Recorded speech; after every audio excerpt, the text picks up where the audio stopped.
দেখুন, গ্রহ রিলেটেড আমি অনেক ভালো খারাপ কী রেজাল্ট দিতে পারে তা নিয়ে আমি অনেক চর্চা করেছি।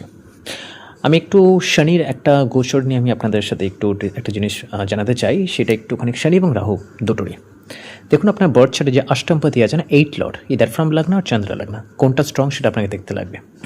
সেই 8 লর্ডটাকে আপনি নবমসাতে নিয়ে যান, নবমসাতে সেই রাশির উপর দিয়ে বা সেই রাশির ট্রাইন্সে 159-এ যদি শনি যদি ট্রানজিট করে, তো সেই আড়াইটা বছর টাইমটা একটুখানি প্রবলেমেটিক হয়, একটু সমস্যার মধ্যে দিয়ে যায়।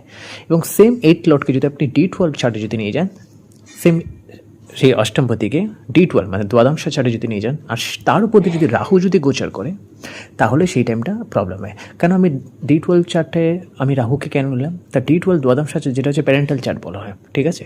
তো সামহাও অ্যানসেস্টার একটা ব্যাপার থাকে, আর রাহু হচ্ছে তার কারক। তো যখনই আপনার D1-এ অষ্টমপতির উপর দিয়ে যখন D12-এ যখন রাহু যখন ট্রানজিট করবে এবং D9 নবম সাথে যদি শনি যখন ট্রানজিট করবে, তাহলে সেই টাইমটা একটুখানি প্রবলেম হয়। ওই টাইমটা আপনাকে একটুখানি সাবধানে থাকতে হবে।